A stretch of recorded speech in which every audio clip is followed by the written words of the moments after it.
Hello, everyone. Welcome. Still getting situated here. That's what y'all hear. My chair squeaking against the other chair. Welcome, welcome, welcome. It is Tuesday, and you are just in time for this episode of Tuesdays with Tequita. I am your host, Tequita C. Bryce, spiritual development coach. I help women of faith explore, develop, and apply spiritual strategies to every area of their lives in order to grow in Christ. I am having a fabulous Tuesday. As always, I pray that you are. I pray that your week has been prosperous and that the blessings of the Lord are making you rich and adding no sorrow to your lives. This year, we're talking about spiritual disciplines. This month in particular, we're talking about worship. And as this is the last Tuesday of the month, the last opportunity for me to teach you a little bit about worship. Today's subject then is going to be the benefits of worship. I was like, okay, I asked my husband, I said, honey, I need you to help me. I need to transition because we've talked about what worship is. That was the first week. And then we talked about why we worship. And then we talked about how we worship. So I just wanted to transition into something a little bit different that would give you some more information about worship in the context of the benefits of it. Because a lot of times people ask us, why do we do certain things? And we need to have an answer for our witness. And not just because it makes us feel good, and not just because it's something that we've been doing since we were a child, and not because it's something that we've done because our parents did it. Why do we worship? So again, I hope that this study has been beneficial to you and that you've gotten some value out of it in some way. Always, I want you to like, comment, and share this post so that we can continue to grow together. Okay, so let's get into it today. We're going to talk about the benefits of worship, and a benefit is just something added, something that gives you an edge over something else. So the benefits of worship, I want to talk about it in the context of three. Worship gets our focus on God. That's number one. Number two, worship increases our understanding of God. And number three, worship helps build our confidence in God. Again, worship keeps our focus on God. It increases our understanding of God, and it helps us build our confidence in God. And why is this important? Let's talk about our focus. I'm going to go ahead and take a deep breath first. We've become such a narcissistic society that our focus is so much on self. Technology has not served us well in that vein because it continues to be the device or what pulls our focus away and our attention away from God. So I'll give you an example. And this is something that I see all of the time. Have you ever posted something on social media? Just say you post, today has been a particularly trying day. And then you go on to explain why your day was trying. Instead of people focusing on what you've said about your day being trying and giving you input about your post, about your day being trying, they immediately internalize and they immediately post something about themselves on your post. Now, I'm not saying it's not good to identify with people. However, if all of your posts are like that, go back and look. See what kind of supportive person you are. If all of your posts that you comment on people's stuff is about you, then that's something that we might need to look at. Because again, we focus so much on ourselves more often than not that sometimes we don't even realize that we're doing it. When someone is talking about themselves, we need to really hone in and give them that undivided attention and speak to what they're speaking about before we make it all about us. So in this context, we're talking about God. Okay, worship gets our focus on God. One of the tools that we use in the African American church is what we call now praise and worship. And in that time and in that space of praise and worship, We sing songs, we, do all of the aspects of worship. And I didn't talk about those, but I may talk about those in our group. So if you haven't taken the time to join the Facebook group Excellence University, you definitely want to do that, because there are all these wonderful words that describe worship and what they mean. Like Shabbat means to yell and scream, or, Zamar, and, all that kind of stuff. So when we're in the worship experience, that is our private time to be able to worship and adore God for who he is. We sing worship songs to him. We empty our hearts. And that's the most important part about focus. It's in that moment that we can empty our hearts and our souls to the only one that can do anything about everything about us. Okay? Can I say that again? We empty our hearts to the only one that can do anything about everything that concerns us. So I am so protective of that worship experience and that worship time. Now, church or the community, the fellowship time is not the only time that you should be getting that worship in. You should be allotting some time in your own daily routine to get that worship in. A lot of times, for those of us who are challenged with time, a lot of times that worship time is in the morning, on our morning drive to work. Sometimes it's on the evening drive from home. Sometimes it's at lunchtime. But whatever time you can carve out to do that is so important, because the worship puts our focus on God. And it's something that I love. Dr. Anita Phillips said a couple weeks ago. She said that a lot of times we have issues with focusing on God because something that has happened has triggered a traumatic event that has happened in our lives. And now we're focused on how we feel about it. And it's bringing back up those feelings because we haven't dealt with that mental health part of it. But again, when we're not whole, when we're not one, when we're not complete, we're fragmented, it's very difficult to bring ourselves in. I don't know about you, but my worship leader always says, bring yourselves in, bring your minds in, bring your hearts in, because I don't know about you, but I've even been guilty that I've been standing there with intent to worship, eyes closed, and my mind is wandering. Wandering about what? Just some insignificant thing. And that is the enemy's tactic. His tactic is at all times to kill, steal, and destroy our focus on who is most important. What we're dealing with in the worship experience in our lives is not important. What we're experiencing in our lives in that moment is not important, because God is the greatest power. Okay. And there is nothing too hard for him. There is nothing that is impossible with him. And so we need that focus to continually be on him so that he understands that we put him first. Because if we don't put him first and we put everything else above him, then we've said to him that we're making our problems greater than you. When we can't focus on him, whatever it is that's getting our focus and our attention at that time and at that moment, we're telling God, this is more important than you. Do you want to tell God that something else is more important than him? I don't think so. So we always want to make sure that our focus and, that we're focused and we're concentrated on him. And a little aside, Isaiah 29 talks about the fact that the children of Israel, when they went to worship God, God wasn't pleased with their worship. And he made a statement that, basically they look great. They got all the movements, they got all the garb, but their hearts are far from me.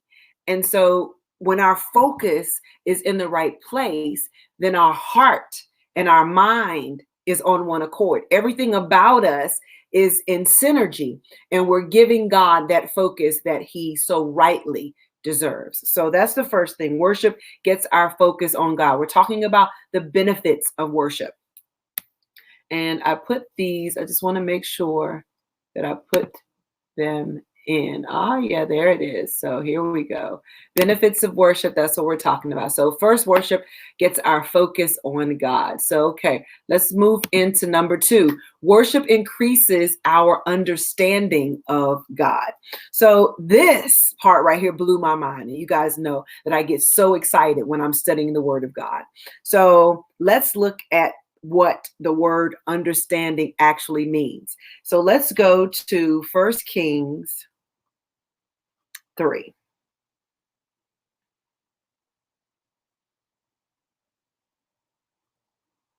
Specifically verse number 9. And in 1 Kings 3, Solomon is being promoted to kingship. And God is asking him, what do you want from me? And I mean, I love this discourse because that's really what happens when you worship. When you worship and you create an atmosphere for God to come down and sit in, He's asking you at that moment, what do you need me to do? What do you need of me? And so this is pretty much what's going on in this discourse. And Solomon knows that he's getting ready to be king, and he's asking God what he thinks is an important attribute as someone who's being promoted to be king. He said, give therefore thy servant an understanding heart to judge thy people, that I may discern between good and bad. For who is able to judge this, thy so great a people? And so I love the fact that, let's look at this word for understanding. It means to hear intelligently. Okay. It gives an implication of obedience. This is what Solomon had in mind when he was asking God for understanding. He had intelligence in mind. He had obedience in mind. He had discerning in mind. So the thing, though, that I love about God is that he understands that we are so limited in our ability to communicate with him that sometimes we need a little assistance. But because he knows our heart, because he knows what we really mean when we don't really get it out like we want it to come out, let's go down to verse number 11. And God said unto him, because thou hast asked this thing, and has not asked for thyself long life, neither has asked riches for thyself, nor has asked the life of thine enemies, but hath asked for thyself understanding to discern judgment. Now get this, I just read to you verse number 9 and what that word understanding meant. This word understanding has a totally different meaning. Let's look at it. It means to separate mentally, to distinguish, to attend diligently, to discern, be informed, to have intelligence. Okay? So the thing that I love about God is I see him listening to Solomon and saying, the best way that you could articulate what you asked me for was even your limited understanding of what understanding actually means. And he answered Solomon's prayer more than he could ever ask for. He just asked to hear intelligently. And God was like, oh no, I'm not just going to allow you to hear intelligently. I'm going to allow you to mentally separate and to distinguish every situation that comes before you. I just thought that was so awesome because I had never looked at it that way before. In Solomon's limited understanding of what understanding even meant, God did exceeding abundantly above all that Solomon asked or even thought, because he was even limited in his thought process to even ask God for what he wanted. So worship increases our understanding of God. When we worship him, he opens up our understanding of him. He opens up our mental capacity. He gives us wisdom. He allows us to hear him intelligently, which is something that we desperately need in this time and in this hour. We need to be able to hear from God intelligently and be in a place where we can separate the things that are going on in our minds and give people an answer that's going to direct them back to God. So worship, again, it increases our understanding of God. And I love that I talked to you last week a little bit about how God wants us to worship him in spirit and in truth. And I talked about the fact that we can't even worship him correctly if we don't have his mind. That's what the word spirit means. It means the persona, the embodiment of the mind of Christ. If we don't even have that, we can't worship him correctly. If we don't have truth, that word truth meant non-concealed. And I'm going back to that because I really want to reiterate, because again, a lot of us are worshiping God and we're like, we're like the children of Israel that God is talking about in Isaiah. We think that our worship is effective. And he's basically saying that I'm not receiving it because you're not doing it out of a pure heart. You don't really understand the mechanics of how to do this to the point that I want it done. Because a lot of times we just give God what we think we want him to have. And he's like, no, that's not how I want it. He was very specific. I talked about that as well. He was very specific in how he wanted to be worshiped. He's very specific. He's a specific God because your needs are specific. You don't want him to heal you. You want to be completely whole. You don't want him just to take care of the things that you know about. You want him to take care of the things that you don't know about as well. So that is all encompassed in our ability to get an understanding when we worship God. I thought that was just so amazing. And you guys know I'm trying to stay calm because, again, studying this word gets me so excited because there's nothing like it. The words that I speak, he said, are spirit, they're my mind, and they are life. They are Zoe, they are life. They're your life. The life that you think you want is in the word. And if you get in the word, then you'll have the life that you've always wanted to have. That's a whole different subject, so I'm going to get off of that. So let's go down to the last point where we're talking about worship helps build your confidence in God. Now, this is something else that I like because, again, I talked about focus in the first part, and we're so focused on ourselves because of, the society that we've become that we really can't get it together. But we also feel like we're self-sufficient in many ways when without God, we just we're absolutely nothing. He can just not think about us and we wouldn't even wake up. That's how insignificant we really are, but we think more highly of ourselves a lot of the time than we actually should. So you have to be careful with all this self stuff, self-worth, self-confidence, self-ease, too much attention on you is not good. So you have to make sure you have that balance. So let's look at Exodus 15, verse number 2.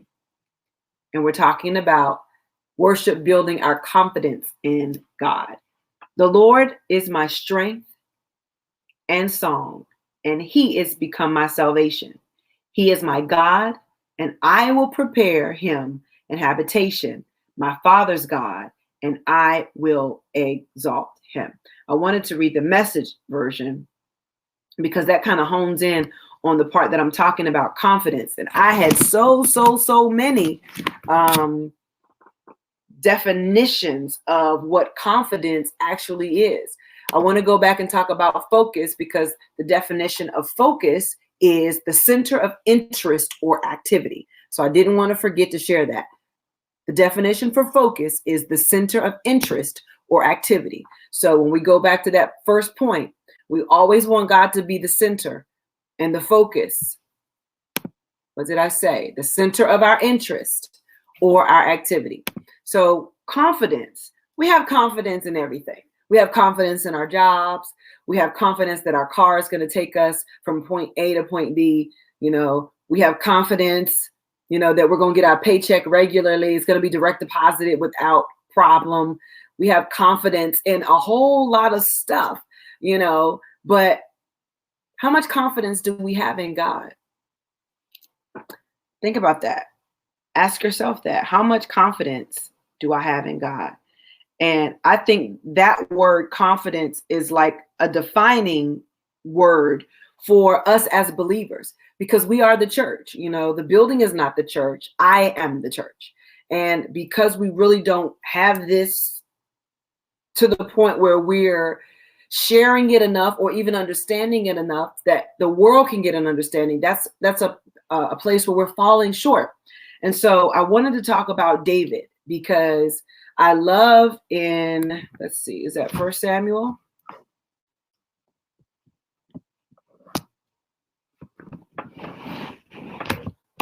Psalms 118:8. It is better to trust in the Lord than to put confidence in man.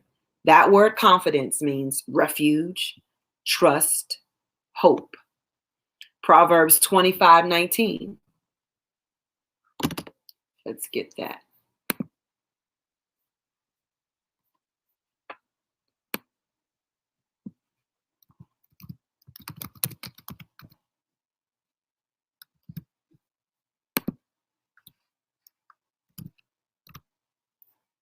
Proverbs 25:19 says, confidence in an unfaithful man in time of trouble is like a broken tooth and a foot out of joint.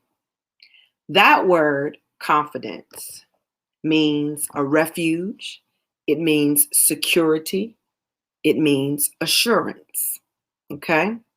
So again, confidence, Psalm 118:8. It's better to trust in the Lord than to put confidence in man. And we put confidence in man on a daily basis when he is neither the creator. We have creative ability, okay? Creative ability, but we are not the creator. And so to put confidence in something that is not infinite is a danger to our spiritual walk. And so David, in First Samuel, I think it's First Samuel 17, talks about the story of him defeating Goliath. And a lot of people say David defeated Goliath with his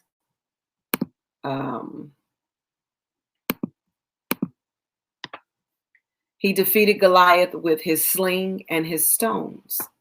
I submit to you that David defeated Goliath with his confidence. Why do I say that? Let's look at it.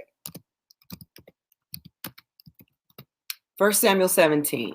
So what's going on is Goliath is bragging. He's mouthing off. He is just being so disrespectful. And I don't know about you, or I don't know if you've been in any situations where this type of thing was going on. What do you do when someone is being disrespectful?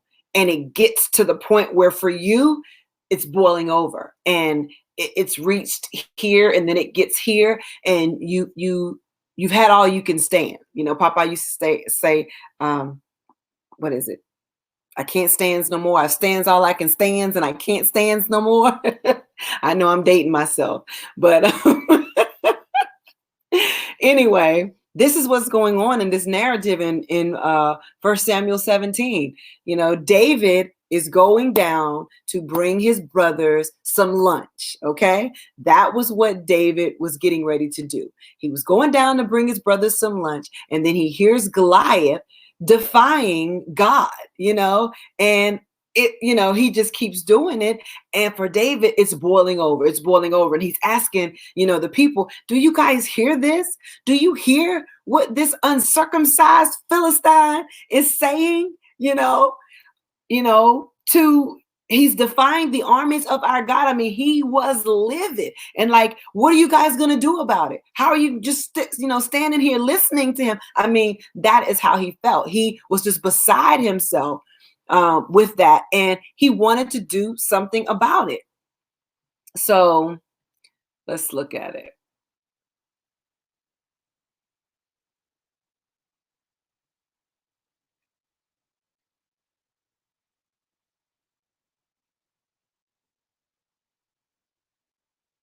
25 says, and the men of Israel said, have you seen this man that has come up surely to defy Israel? Is he come up? And it shall be that the man who kills him, the king will enrich him with great riches and will give him his daughter and make his father's house free in Israel.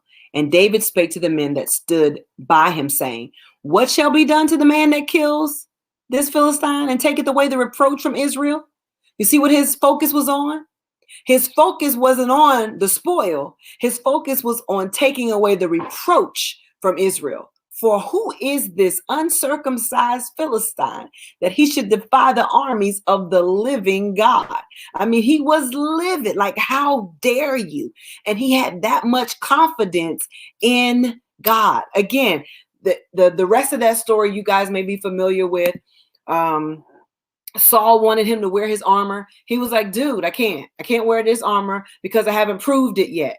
You know, that means I haven't tried it. I haven't used it. So I don't think it's going to work for me. And I don't want to fall flat on my face because I'm using something that's not familiar.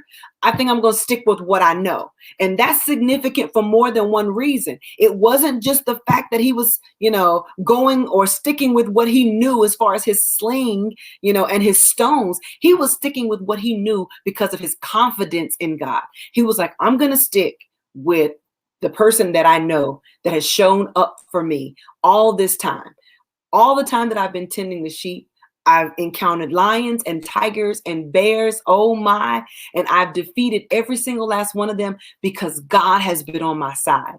And he had that much confidence. Again, he had that much assurance. He had refuge. He had trust. He had hope. He had security in God. And as believers, we have to have that kind of security and confidence in God. Because if we have that kind of confidence in him, then we can change nations.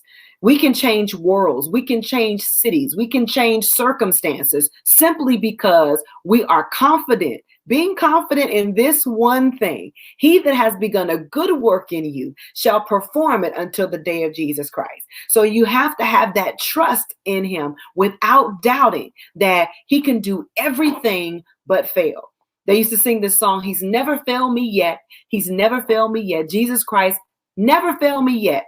I didn't like that part because for me, the yet implied that you were waiting for him to do it. So when I say he's never failed me. He's never failed me. Everywhere I go, I want the world to know Jesus Christ has never failed me because I know he won't. It's not in his character to fail me. So when we possess that kind of confidence in God, again, we can change nations. We can set the world on fire. And that's where we need to get back to, ladies and gentlemen. We need our worship to be in such a place where our confidence is in God and what he can do. I've had so many wonderful testimonies. I wanted to share one with you. A young lady was in prayer and we were believing God that her husband would get a job, and he did. I mean, he had no employment for about 4 months, and we were praying and believing God and interceding, and he got something, and she was just so ecstatic because when we're in a place where we're waiting on God, that waiting process can be sometimes a little challenging for us. And sometimes we just need a little confidence. We need somebody that has a little bit more confidence than we do to say, keep it right there. Don't move to the left. Don't move to the right. I know you may not think you're seeing something, okay? But every prayer that you pray is not hitting a brick wall. There is nothing void about your petition with God. He hears everything that you're saying, and he's going to answer you in due time. Be not weary in well-doing, for in due season you shall, it is a promise, you shall reap if you faint not. Okay, guys, I've run over my time. That's all I have for you today. I hope you will share this, the benefits of worship. Again, worship gets our focus on God. It increases our understanding of God because, again, we have to understand him just to even worship him correctly. And it helps build our confidence in God. And we need confidence in him to be able to worship him and to change nations and to set our cities on fire and to change our own internal situations, because that confidence is assurance that God is going to do it. It squelches any kind of doubt that we have. Even if we don't see it right now, we know with assurance that it's going to happen, because he says, I'm not a man that I should lie, neither the son of man that I should repent. If I spoke it, shall I not do it? If I said it, shall I not bring it to pass? That is his MO. He is a prayer answering God. He is a follow through kind of God. We can have trust in him. We can have confidence in him all day long. We can cash him in. Okay. That's the check that we can always take to the bank, and it's going to always cash it. We're going to always get the rewards back from it. Okay, guys, have a fabulous Tuesday. And I want you to remember, everything that you're going through right now, God knows it. He's ordained it all. He understands it all better than you do. Okay. Again, be not weary in well doing. Know that all things are working together for good to them that love the Lord, to them who are the called according to his purpose. You're the called. Okay. So everything that you're going through is working out for your good. It may not feel good at the moment, but I promise you it's working for your good. And Job said it best. And when I have been tried, at the end of the day, when this is all over and said and done, I shall come forth as pure gold, because we want to make sure that we're growing to gold. Grow to gold this week, guys. That's all I have for you. Have a fabulous Tuesday, and I'll see you next week.